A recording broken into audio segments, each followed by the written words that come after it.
বাংলাদেশের রাজনীতিতে একটি প্রশ্ন বারবার ফিরে আসে। ক্ষমতার পরিবর্তন হয়, সরকার পরিবর্তন হয়, কিন্তু কি পরিবর্তন হয় ক্ষমতার সংস্কৃতি? যে অভিযোগ একসময় অন্যদের বিরুদ্ধে তোলা হতো, সেই একই অভিযোগ যদি দলের বিরুদ্ধে উঠতে শুরু করে, তাহলে সবচেয়ে বড় ক্ষতি হয় কার? সরকারের, দলের নাকি তৃণমূলের আস্থার? আজকের পর্বে আমরা আলোচনা করব ব্রাহ্মণবাড়িয়ার একটি নতুন ইউনিয়ন গঠন, সেই ইউনিয়নের প্রশাসক নিয়োগ এবং এইসব ঘটনাকে ঘিরে রাজনৈতিক অঙ্গনে ওঠা প্রশ্ন নিয়ে।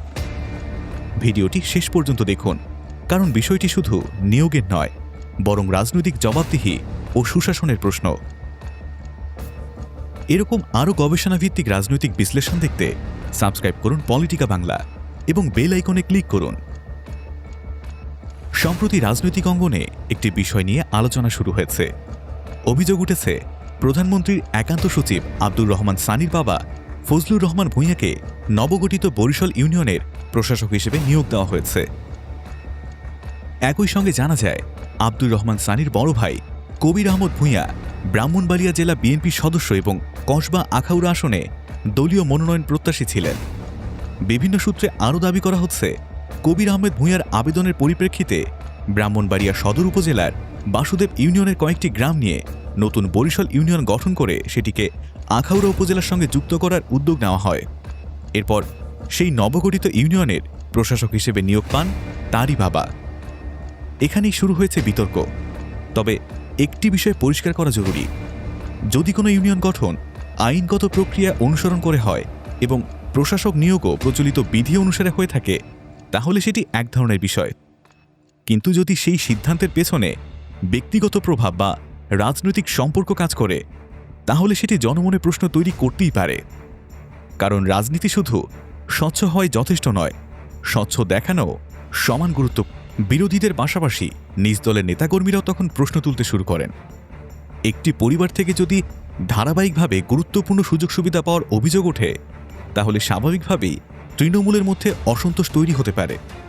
বছরের পর বছর যারা রাজপথে আন্দোলন করেছেন, মামলা হামলা মোকাবেলা করেছেন, দলকে টিকিয়ে রাখতে ভূমিকা রেখেছেন, তারা তখন জানতে চাইতেই পারেন তাদের মূল্যায়ন কোথায়। রাজনীতিতে ত্যাগ, যোগ্যতা ও সাংগঠনিক অবদানের পরিবর্তে যদি প্রভাবশালী ব্যক্তিদের আত্মীয় স্বজন বেশি সুবিধা পান, এমন ধারণা তৈরি হয়, তাহলে দলের ভেতরে হতাশা তৈরি হওয়া অস্বাভাবিক নয়।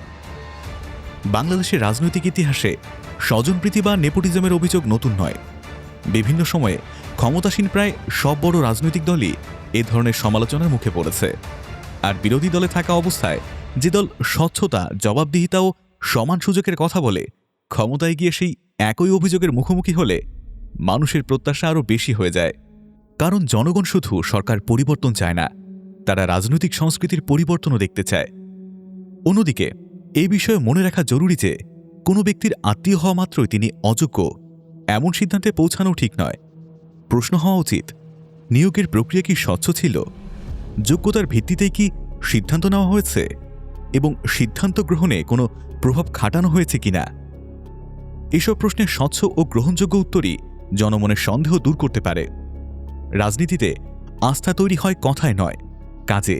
যদি সরকার ও দল দ্রুত এসব বিতর্কের বিষয়ে স্পষ্ট ব্যাখ্যা দেয় এবং প্রয়োজনে নিরপেক্ষভাবে বিষয়গুলো পর্যালোচনা করে, তাহলে জন আস্থা আরও শক্তিশালী হতে পারে। কিন্তু যদি প্রশ্নের কোনো জবাব না আসে, তাহলে তৃণমূলের ক্ষোভ ধীরে ধীরে বড় রাজনৈতিক সমস্যায় রূপ নিতে পারে। কারণ ইতিহাস বলে, অনেক সময় একটি দলের সবচেয়ে বড় সংকট আসে বিরোধীদের কারণে নয়, বরং নিজেদের ভেতর অসন্তোষ থেকে। আপনার কি মনে হয়, এই ঘটনাগুলো কি শুধুই কাকতালীয়, নাকি এগুলো আরও স্বচ্ছ ব্যাখ্যার দাবি রাখে? আপনার মতামত কমেন্টে লিখে জানান।